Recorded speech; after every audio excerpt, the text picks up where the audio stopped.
Синджирът на Мима вече няма да бъде използван. Животното просто не може да избяга.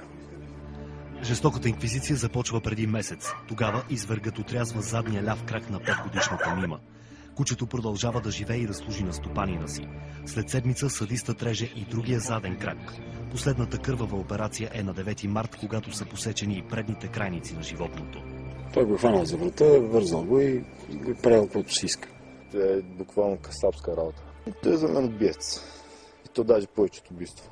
Животното е намерено полумъртво часове след касапницата. Само е да кажа, разплаках се.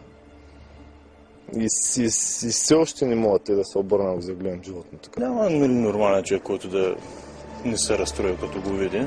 Ветеринарният лекар спасява животното. Краката му обаче са безвъзвратно загубени. Самия разрез е бил направен с нож.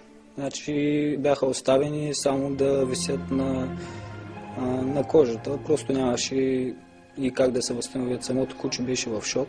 Сега кучето е напълно беззащитно. Не може да се изправи. Принудено е да лежи само по гръб.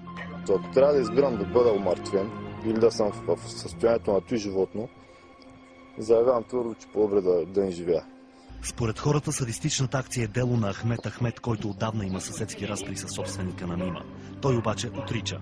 Аз не съм, нито съм ходил кучета да убия, нито да редя. Аз и на работа съм сам. Полицията в Дряново води разследване срещу неизвестен извършител. Случаят е определен като закононарушение, а не като престъпление. Дори да бъде доказан, извергът ще бъде наказан само с глоба до 500 лева. Той е един от нас. Ако повече са като него, значи обществото ни е болно. Защитници на животните настояват закона да бъде променен и подобни случаи да се разследват от зоополиция. Законът трябва да се промени и такива прояви да бъдат инкриминирани, хората да влизат в затвора.